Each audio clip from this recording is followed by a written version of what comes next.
બોટાદ જિલ્લામાં કોંગ્રેસ પાર્ટી દ્વારા નવી રચના કરવામાં આવેલ સમિતિને લઈને મુસ્લિમ ઘાંચી સમાજ દ્વારા કોંગ્રેસ પાર્ટીનો વિરોધ કરી નારાજગી વ્યક્ત કરવામાં આવી છે. બોટાદ જિલ્લા કોંગ્રેસ પાર્ટીનો વિરોધ કરીને નારાજગી વ્યક્ત કરવામાં આવી છે અને આગામી ચૂંટણીમાં વળતો જવાબ આપવાની પણ ચીમકી ઉચ્ચારી છે. તાજેતરમાં બોટાદ જિલ્લા કોંગ્રેસ દ્વારા 142 સભ્યોની નવી સમિતિની રચના કરવામાં આવી છે, જેમાં મુસ્લિમ ઘાંચી સમાજના એક પણ સભ્યોનો સમાવેશ નહીં કરાતા મુસ્લિમ ઘાંચી સમાજના કોંગ્રેસ પાર્ટી સામે નારાજગી જોવા મળી છે. બોટાદ જિલ્લામાં મુસ્લિમ ઘાંચી સમાજના 20,000 જેટલા ઘર આવેલા છે અને 35,000 કરતાં વધુ મતદારો મુસ્લિમ ઘાંચી સમાજના છે, જેઓ વર્ષોથી કોંગ્રેસ પક્ષ સાથે તમામ રીતે જોડાયેલો સમાજ છે. તેમ છતાં પણ બોટાદ જિલ્લા કોંગ્રેસ દ્વારા બોટાદ જિલ્લાના રાણપુર, બરવાળા, ગઢડા, ઢસા, પાળિયાદ, બોટાદ સહિતના એક પણ કામમાંથી નવી બનાવવામાં આવેલ સમિતિમાં મુસ્લિમ ઘાંચીના સભ્યોનો સમાવેશ નહીં કરવામાં આવતા બોટાદ જિલ્લા મુસ્લિમ ઘાંચી સમાજે કોંગ્રેસ સાપે બાંયો ચઢાવી છે અને નારાજગી વ્યક્ત કરી છે અને આગામી સમયમાં ચૂંટણી સમયે કોંગ્રેસને બતાવી દેવાનો મૂડમાં છે.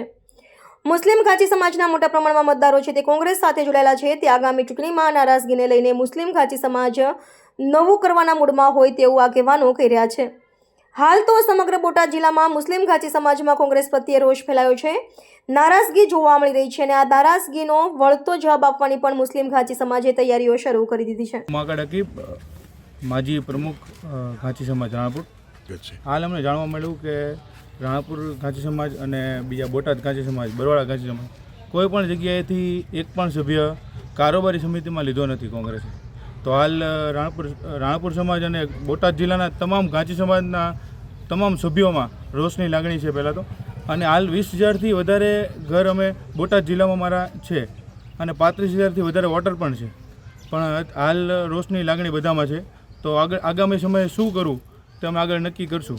હાલ આવતા સમયમાં તો હવે સમય જ નક્કી કરશે કે અમે કઈ દિશામાં જઈ શકીએ. આગળ પણ અમે આ પક્ષ સાથે વર્ષોથી જોડાયેલા છીએ અને વર્ષોથી એમાં કોંગ્રેસ પક્ષ સાથે જ છીએ. આગળ અમે વિચારીશું કે હવે અમારે કઈ તરફ જવું. આ અયોગ્ય પગલું છે એમનું. કોંગ્રેસ જે પણ પ્રમુખ એમને નિમા છે તેમનું અયોગ્ય પગલું છે. આ માટે કોંગ્રેસ જવાબદાર ગણી શકાય અત્યારે અને કોંગ્રેસને આનું માઠું નુકસાન ભોગવવું પડશે આગામી સમયમાં. રિપોર્ટર વિપુલ લોહાર, બોટાદ.